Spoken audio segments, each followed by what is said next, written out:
Something is happening between India and Bangladesh. What used to be a really stable, really important friendship in South Asia is now showing serious cracks. So we're going to break down this dramatic shift that's taking place in one of the most critical neighborhoods in the world. Things have gotten so intense, so fast, that you have to ask, are we watching two neighbors head straight for a conflict? And the answer, as you're about to see, is a lot more complicated than a simple yes or no. You see, what we're looking at here isn't just one crisis. It's actually playing out on three different levels all at once. You've got explosive politics on the streets, you've got a very real military buildup, and then you've got this secret, deadly shadow war happening right under the surface. To really get a grip on how we got to this point, we've got to look inside Bangladesh first. There is a political powder keg just waiting to explode. And believe me, the sparks are already flying right across the border. Okay, so it all kicked off when the longtime pro-India Prime Minister Sheikh Hasina was thrown out of power. The new government that took over has really been struggling to keep things stable, and with elections set for February, tensions are just off the charts. And the moment that blew the whole thing wide open, the assassination of Osman Hadi, a major anti-India political figure, by so-called unknown gunmen. And this is exactly the kind of talk that's pouring gasoline on the fire. In this kind of charged atmosphere, you have leaders like Hadi pushing this idea of a greater Bangladesh, which is all about taking over parts of India's northeast. Now, this isn't just some politician mouthing off. This is a direct shot at India's sovereignty. But here's the thing. A lot of people watching this think it isn't just random chaos. The big theory floating around is that this is all a calculated move, that by creating an external enemy, in this case India, it's a political strategy to justify delaying those February elections and to tighten their grip on power. Okay, so with all that going on, how is the giant next door, India, handling it? Well, from what we're hearing, it looks like they're playing a two-level game. One strategy for the public, and a completely different one behind the scenes. This really breaks it down perfectly. Out in the open, India's playing it cool, right? Very diplomatic, very restrained, not taking the bait. But in private, sources say a much, much more aggressive plan is in motion, both out in the open and deep in the shadows. So let's start with the part India wants us to see. The first piece of this puzzle is pretty hard to miss. They're building 4 brand new, very strategically placed army bases right on the border.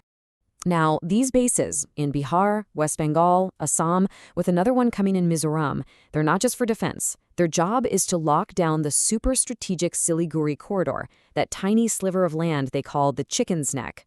It's about creating what some analysts are calling an iron ring, basically putting them in a position to go on the offensive if they have to.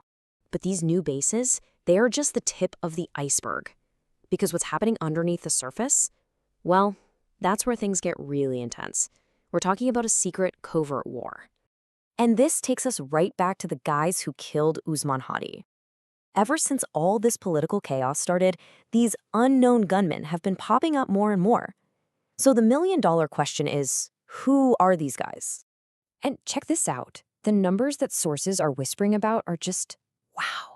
They're saying that dozens of foreign agents from the US, from Pakistan, from Turkey, who were supposedly working against India's interests, have been taken off the board, one by one, inside Bangladesh. And get this, it's not just contained to Bangladesh. This whole operation seems to be playing out across the region. At the very same time, a whole bunch of incredibly precise drone strikes have been hammering anti-India rebel camps just over the border in Myanmar. So one of the main groups getting hit here is called ULFA, the United Liberation Front of Assam.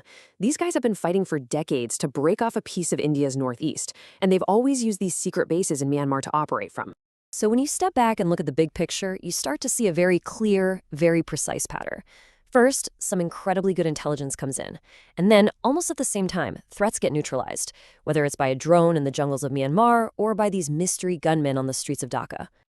I mean, to pull this off with this kind of precision, it just begs a huge question. Where in the world are they getting this perfect, actionable intelligence? Who knows these networks inside and out? And the answer to that question? Well, it completely changes the game. It creates a brand new reality for this whole region. So let's put the final pieces of this puzzle together. Well, the current government in Bangladesh thinks they know. They're pointing the finger at one person and one person only, their old boss, the ousted Prime Minister Sheikh Hasina, who's now living in exile over in India. The accusation, and it's being reported widely, is that Sheikh Hasina is working hand in glove with Indian intelligence, that she's the one feeding them the information that's being used to tear these anti-Indian networks apart from the inside. You have to understand, this is a massive change. Before, India's whole game was soft power, just trying to manage a friendly but sometimes chaotic neighbor. The new reality?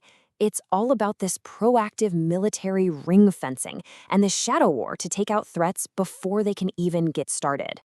And that right there is the key takeaway from all of this. If what these sources are saying is true, India has completely changed its playbook. It's not just reacting to problems on its eastern border anymore. It's getting out ahead of them and actively shaping the security of the entire region. So, the entire geopolitical chessboard between these two countries has just been completely reset. It's an incredibly high-stakes game of power, politics, and survival. And it leaves us with one big looming question. What's the next move?